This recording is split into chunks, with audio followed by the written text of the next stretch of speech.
খুলনার পাইকগাছায় মন্দির ও অন্যান্য স্থাপনা রক্ষার জের ধরে দুর্বৃত্তের হামলার শিকার হয়েছেন বাংলাদেশ জামায়াতে ইসলামীর এক কর্মী। আহত কর্মীকে দেখতে ছুটে যান জামায়াতের ঢাকা মহানগরী উত্তর শাখার মেডিকেল বিভাগের সেক্রেটারি ডাক্তার এস.এম. খালিদুজ্জামান।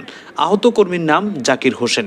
তিনি রাজশাহী বিশ্ববিদ্যালয়ের শিক্ষার্থী। 14 আগস্ট বুধবার পাইকগাছায় জামায়াতে ইসলামীর সাংগঠনিক জেলার অফিসে এক অনুষ্ঠানে যোগ দেন জামায়াতের এই নেতা।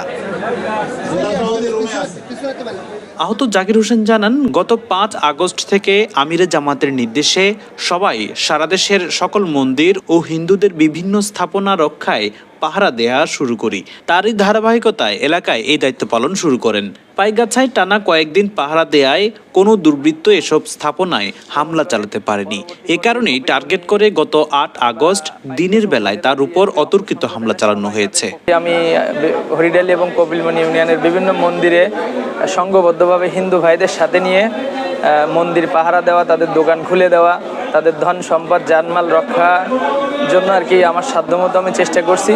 তো সেখান থেকে আর কি একটা দুর্বৃত্ত দল আমি বলবো আর কি, আমি তাদের আক্রোশে পড়ি এবং গত 8 আগস্ট মানে পিছন দিক থেকে আমার মাথায় আর কি শাবল দিয়ে আঘাত করার পরে আমি আর কি আহত হই। এটা হচ্ছে ঘটনা। তো মূল ঘটনাটা হচ্ছে আমি যে মানুষের জানমাল রক্ষার জন্য হিন্দু সম্প্রদায়ের ভাইদের পাশাপাশি বাজারে কপিলমণি একটা বড় বাজার, এখানে তাদের দোকানপাট খুলে দেওয়াতে আমার একটা বড় ভূমিকা ছিল। আমি ছাত্র সমাজের কে সাথে নিয়ে আমি এই দোকানপাট খুলে দেওয়া প্লাস তাদের জানমাল রক্ষায়, তাদের মন্দির, তাদের বসতবাড়ি রক্ষায় আমি তাদের পাশে ছিলাম। এই জায়গা থেকে তারা আমার উপরে আক্রোশের বশবর্তী হয়ে আমার উপরে এই পরিকল্পিতভাবে হামলা করে। জামাতের ঢাকা মহানগরী উত্তর শাখার মেডিকেল বিভাগের সেক্রেটারি ডাক্তার খালিদুজ্জামান বলেন, 5 আগস্ট থেকে সারা দেশে ভিন্ন ধর্মাবলম্বীদের সম্পদ রক্ষার দায়িত্ব পালন করে সম্প্রীতির এক অনন্য উদাহরণ সৃষ্টি করতে পেরেছি আমরা। ইসলাম আমাদের এটি শিক্ষা দেয়, সত্যিকারের মুসলমানরা কখনোই অন্য মানুষের সম্পদে আঘাত করতে পারে না। এটি ইসলামের আদর্শ নয়। আমাদের অনেক নেতাকর্মী মন্দির পাহারা দিতে গিয়ে হামলার শিকার হয়েছেন। বাংলাদেশের সম্প্রীতির বন্ধন অটুট রাখতে আমরা প্রয়োজনে নিজের জীবন বাজি রাখব।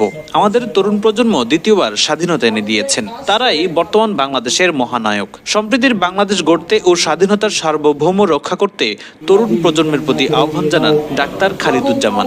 বাঙালি এবং আমরা পরস্পর মানুষ এবং আমাদের বাংলাদেশি হিসেবে বাংলাদেশের যে মানুষের অধিকার, আমরা হিন্দু ভাইদেরকে সেই অধিকারের ব্যাপারে বলছি। এখানে সংখ্যালঘু বা সংখ্যাগুরু বা সাম্প্রদায়িকতা এই প্রশ্ন কোনোদিন আসছে না। আমাদের আমিরে জামাত দেখবেন সবসময় আহ্বান করছে, বা আমাদের যিনি প্রধান উপদেষ্টা হয়েছেন ডক্টর মোহাম্মদ ইউনূস, তিনিও বলেছেন যে আসলে এখানে সংখ্যালঘু বলে কোনো শব্দ নেই, সবাই আমরা বাংলাদেশের নাগরিক। এখানে কিছু স্বার্থান্বেষী মহল যারা অন্য দলের লেজুর ভিত্তি করে আপনাদেরকে বিপদে নিয়ে যাচ্ছে, এই বিপদে আপনারা পা দিবেন না। আমরা সবাই একসঙ্গেই বাস করি এবং একই সঙ্গে আমরা সৌহার্দ্যের সঙ্গে বসবাস করব ইনশাল্লাহ। জামায়াতে ইসলামী এটা গণমানুষের সংগঠন এবং কোনো সময়ের জন্য সাম্প্রদায়িকতা বা কোনো কিছুকে কোনো সময়ের জন্য প্রশ্রয় দেয় নাই।